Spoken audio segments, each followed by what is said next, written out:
Hello, everybody, and welcome to episode 3 of the franchise interview show. I'm Alexander Kazina. I'm joined today by Ailert, Hey guys, welcome back to our show. and today I am going to be interviewing Ailert on a series that I know that is very near and dear to his heart, which is the Battlefield series. Correct. Are you ready? I am actually. Let's go. All right. So, I'm going to start off right off the bat. Battlefield is a series that I'd say that I am pretty knowledgeable about. I've, played a sum total of a fair few hours on each of the entries.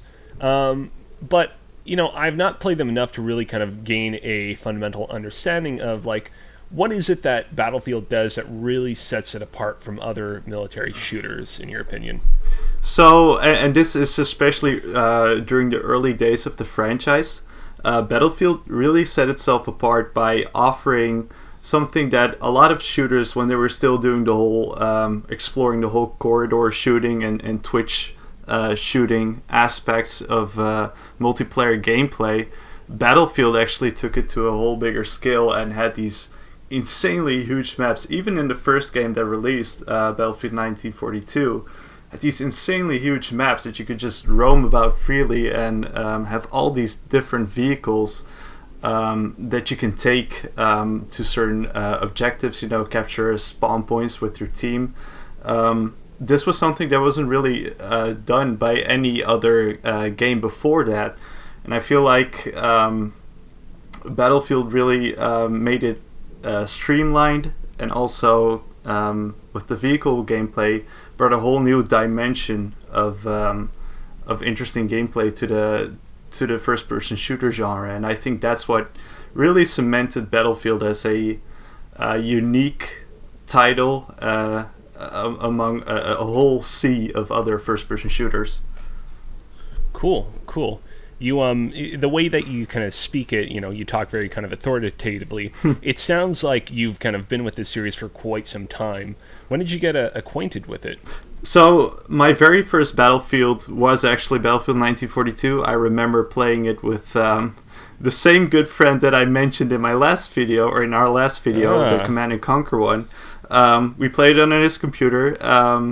And then I just got hooked to it. And after Battlefield 1942, I discovered the franchise kind of chronologically. I went on to Battlefield Vietnam, which came after 1942, and then on to Battlefield 2, and then 2142. But I really remember that Battlefield 2 was sticking by me as being my favorite entry in the franchise. But 1942 is how I got acquainted with the franchise proper.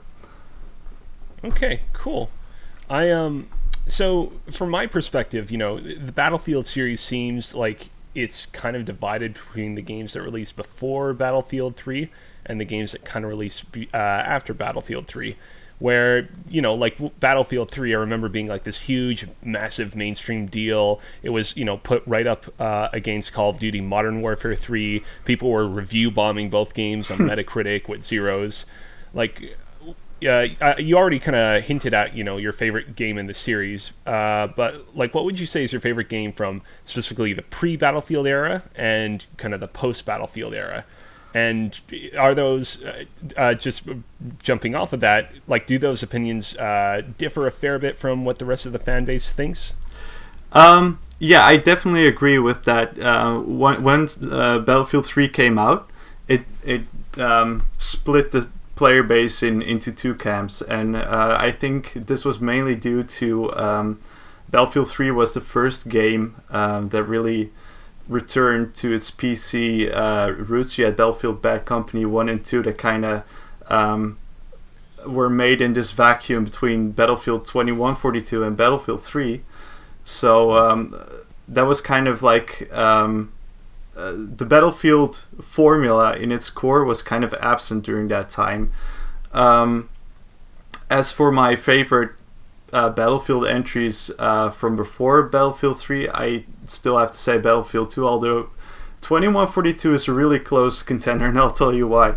2142 had this really interesting game mode called Titan, which has the player and his team and their team capture or destroy these huge looming titans who are up in the sky. You can either enter them, you can either capture spawn points, which will launch missiles to destroy them. The whole game mode was really unique, and I feel like that hasn't been attempted since, although Battlefield 4 had the Naval Strike DLC, which was kind of like a knockoff of the Titan mode. But interesting ideas such as that, I feel like set 2142 really apart from all the other Battlefield games. And as for my favorite game post Battlefield 3, post or including Battlefield 3. Post or including Battlefield 3, I see. Like Battlefield 3 doesn't have to exist on its own island, separate from anything else. For sure. Right? Well, I'll touch on Battlefield 3 and what I think about that game specifically, because it's very interesting. It indeed came out to a crowd of PC gamers who really wanted to see the Battlefield franchise return to its PC roots. Now, the problem was that a lot of the changes DICE made to the Battlefield Bad Company series during the time that Battlefield kind of was away from PC, they carried over towards Battlefield 3. And a lot of people feel like it made Battlefield 3 a really dumbed down experience. You had regenerating health, you had all these systems like suppression, and all these things kind of worked and kind of didn't at the same time. You also had a very different map design. The layouts were much smaller and the spawn points were much more focused towards each other. And all these aspects really created a hostile reception from a lot of longtime PC fans. I myself was very neutral about Battlefield 3 when it came out, but the more I look back on it, the less favorable I am towards it. And that's why my favorite game post Battlefield 3 is actually Battlefield 4.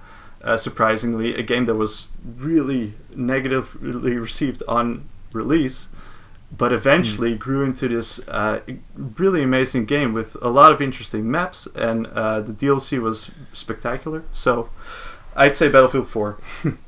Yeah. So I was originally, one of the questions that I had, prepared ahead of this was, like, do you feel like EA's push to make Battlefield a direct competitor to Call of Duty and make it a larger, more mainstream appeal, helped it or hurt it? And I feel like you kind of already, went into detail into kind of how it hurt it.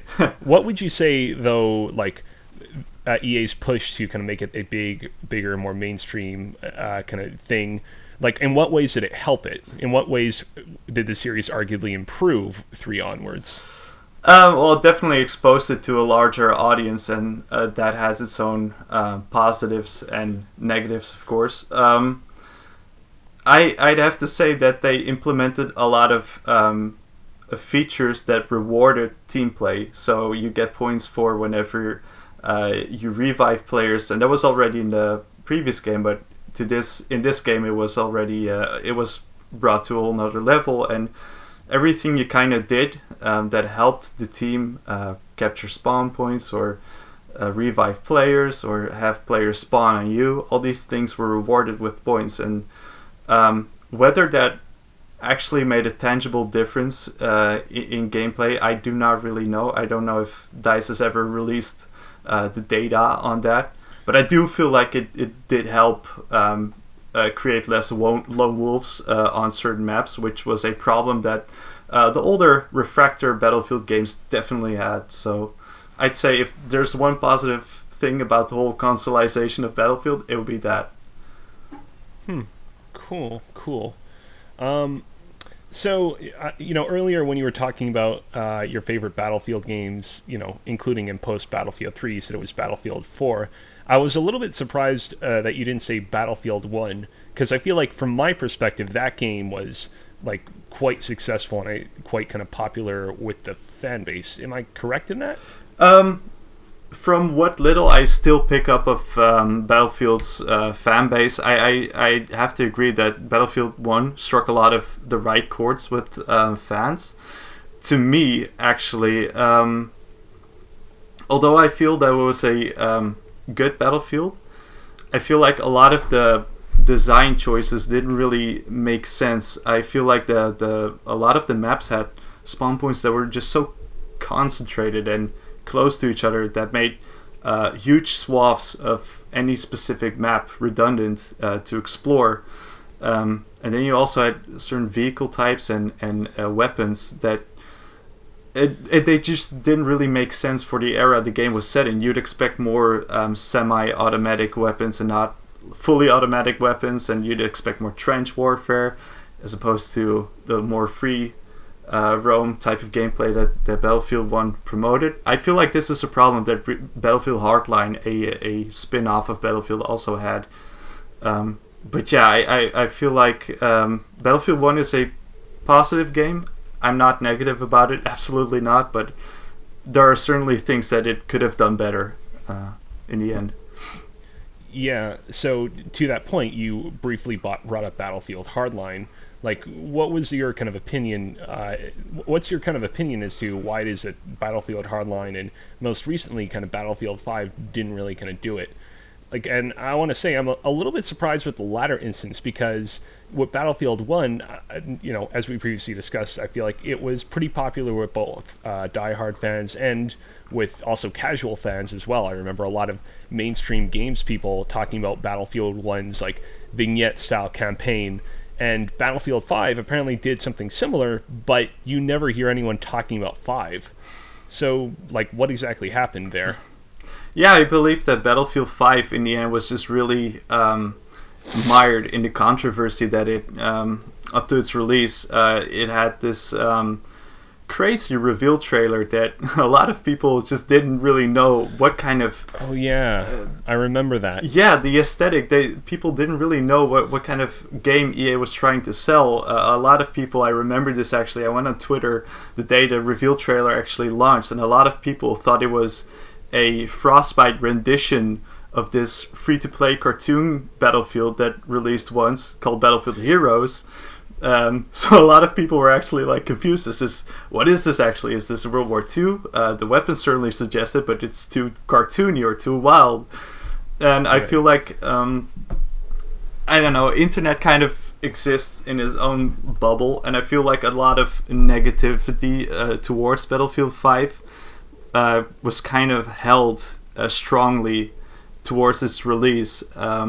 So when the game finally released proper, a lot of people were like, I'm not going to buy this game because it looks terrible. Even though upon its release, Battlefield 5 actually looked the part and played the part. Now, there is the question of single player, which I never feel Battlefield has been strong at. Even, I'd say the only Battlefield campaign that I really enjoyed was the first Battlefield Bad Company one, but all the... Yeah, I was just going to ask you about that next. Like, jumping off of Battlefield 5's, single player, like, the single player of the series, like, where do you kind of come down on it? Yeah, so I feel like there's a lot that can be done with Battlefield's single player campaign.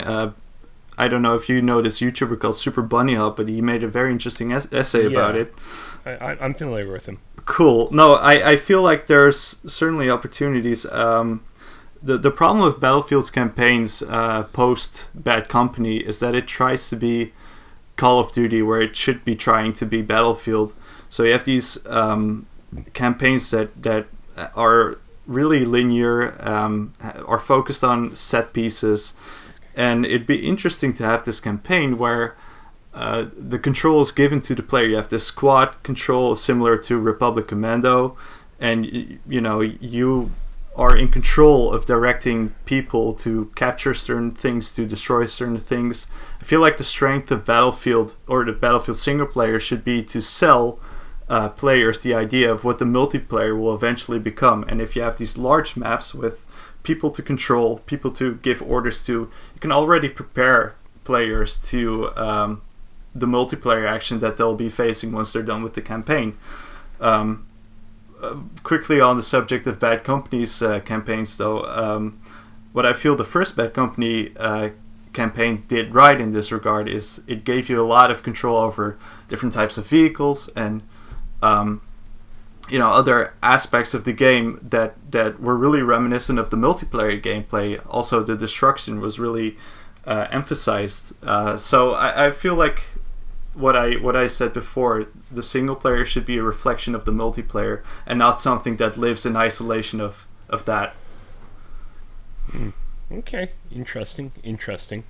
I so like one thing that I noticed in kind of preparing for this interview with you is that the Call of Duty series, the series that we've brought up a fair few times in this little interview so far, has often skirted with like futuristic and in some cases intergalactic adventures and settings, to the point that the fan base there got a little bit, kind of miffed towards the end, and eventually Call of Duty made the decision to kind of go back in time. Battlefield, however, seems to kind of rarely feature scenarios and technologies, with the exception being obviously Battlefield 2142, which we kind of brought up recently. And on the whole, like, it kind of strikes me as being a lot more kind of grounded and serious as of recent. I know that like the Battlefield Bad Company games in the past were kind of known for their humor. Do you kind of agree with this? It's difficult to say. A friend of mine made a particularly interesting comparison that the Battlefield single players always want to be Black Hawk Down, where the multiplayer wants to be the Expendables. And I feel like the multiplayer gameplay has always been consistently zany, or at least not too self-serious, even though the aesthetics can sometimes lean towards self-seriousness too much. In terms of lightheartedness, I definitely feel that the older Battlefield games had this a bit more, in that the engine pretty much allowed the player to do anything they wanted within the environment. That right now is a bit more grounded towards realism as well. But I always feel like even though the visuals have changed and always or have changed gradually more towards realism, I feel like the gameplay has always been relatively the same, even though it became more realistic in the end. But no, I feel like Battlefield has done a fairly decent job at keeping its identity, even though it made some questionable decisions that I don't necessarily agree with. Okay. So, right now the Battlefield series is at a little bit of an impasse following Battlefield 5. DICE is obviously going to still continue making games in the series, but what we last heard, as of the time of the recording this podcast, is that apparently the next Battlefield game is coming in 2022. And in kind of the time until then, EA is apparently going to be leaning a lot more on Respawn Entertainment with Apex Legends to kind of keep that side of their audience occupied. Not to say that Apex Legends will replace Battlefield, but like that's kind of the multiplayer experience that they're going to lean into more. We don't really know a lot about what this game will entail. Do you know what we can probably expect from it?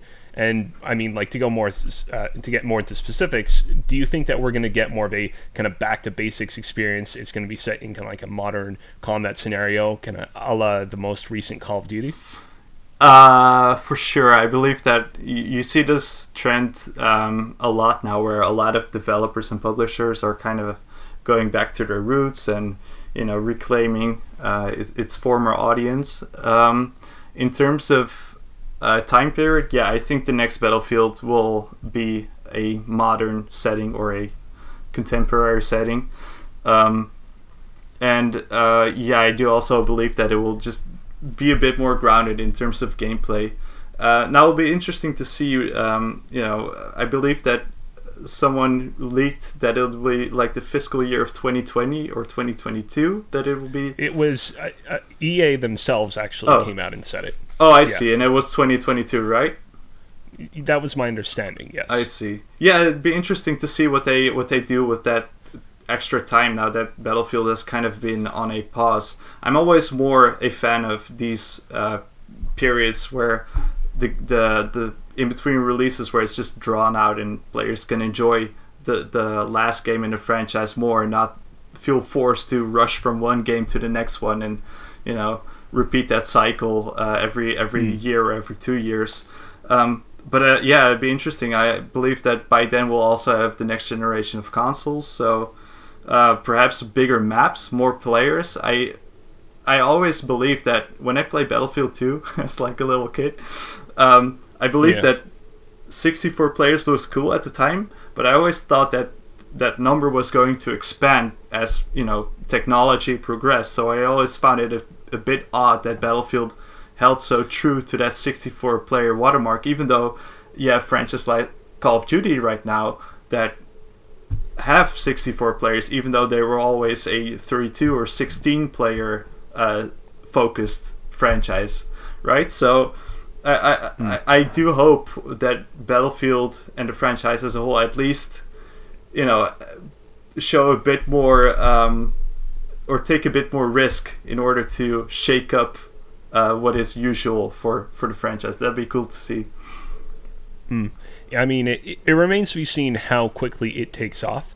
But if streaming platforms take off, like Stadia, for example, that could be a potentially a kind of a route that the Battlefield series could go down on to kind of further expand and deepen its gameplay. Because in theory, if it's running off of the cloud, like the kind of like computative power of having a console there, that it will basically determine how big or how small the maps need to be won't be a factor anymore. You could theoretically make the biggest map that you could possibly imagine, and so long as, you know, Google's servers or Microsoft servers or whatever at home can handle that, like that could work. Oh yeah, for sure. I saw this interesting presentation by the upcoming Microsoft Flight Simulator game, where they actually use the cloud to render these insanely detailed and huge maps, because it would actually be impossible to store all that data on a single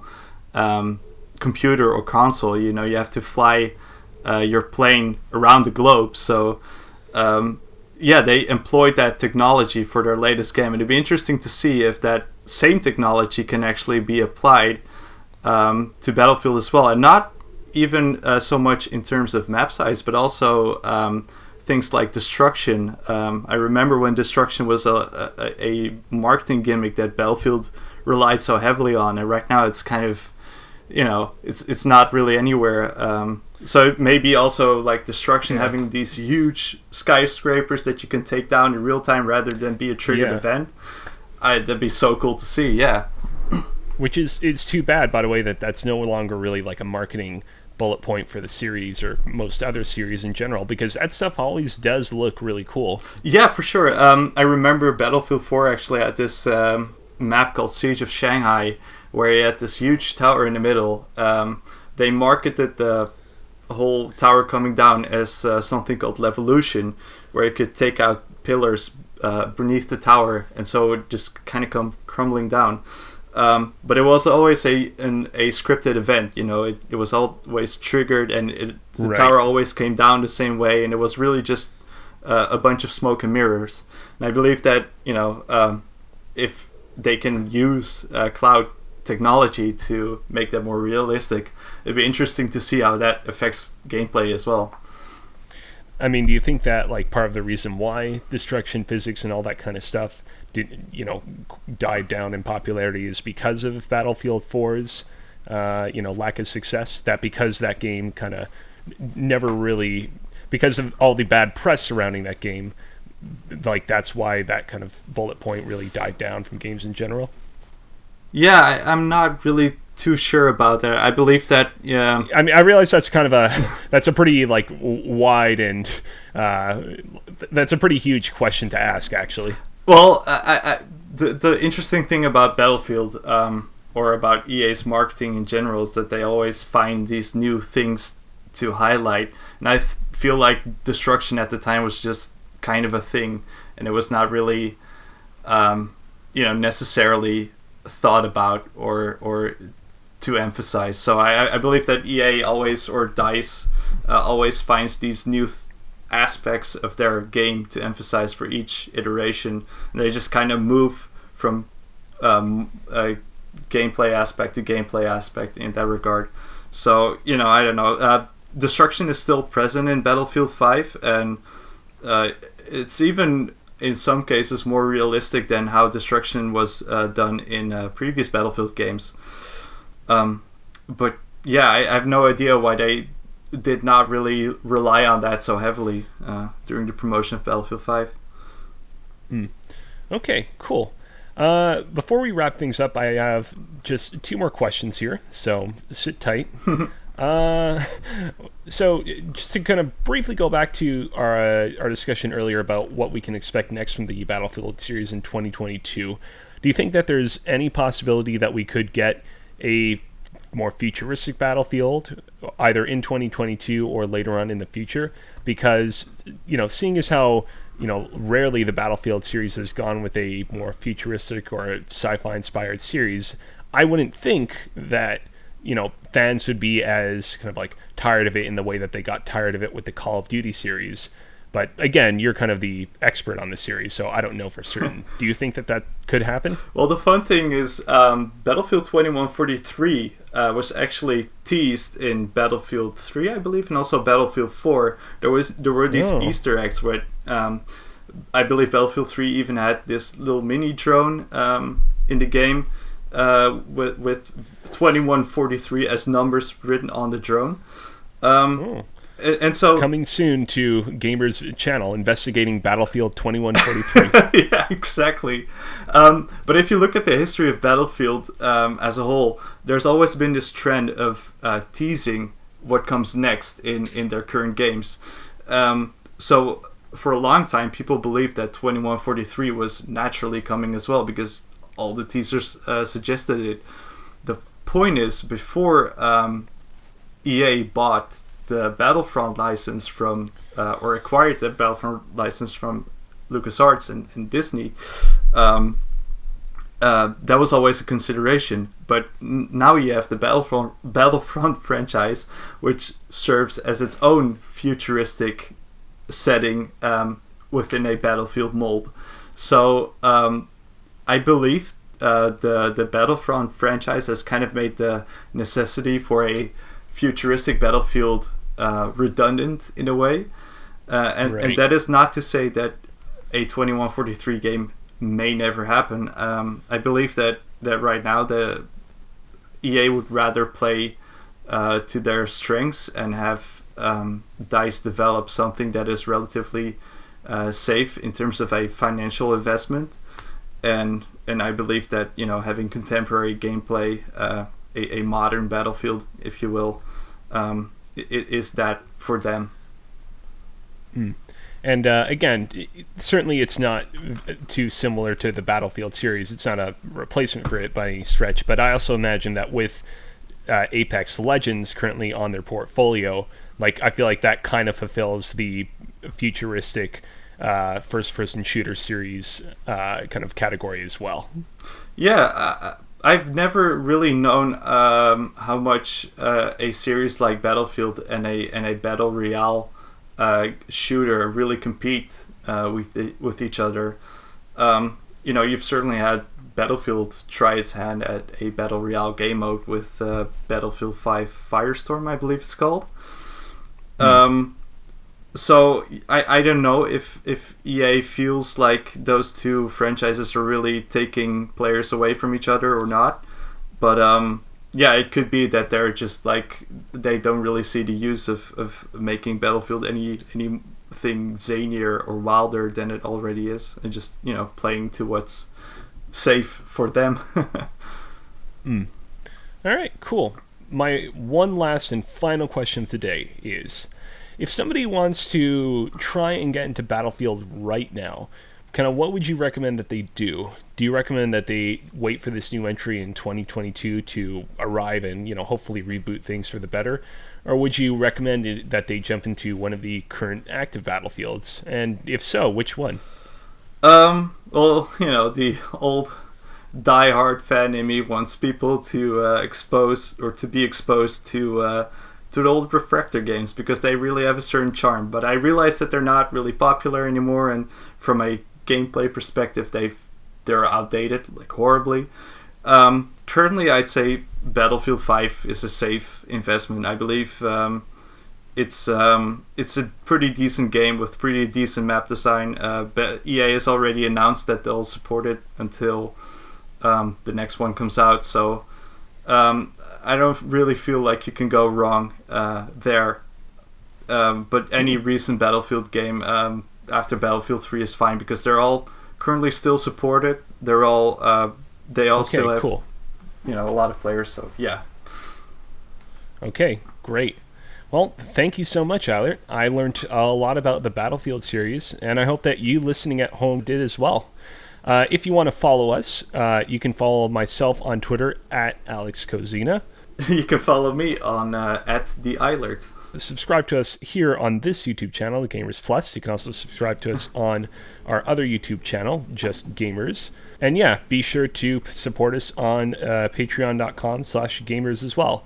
Till next time, this is Alexander Kozina signing off. Goodbye. Bye.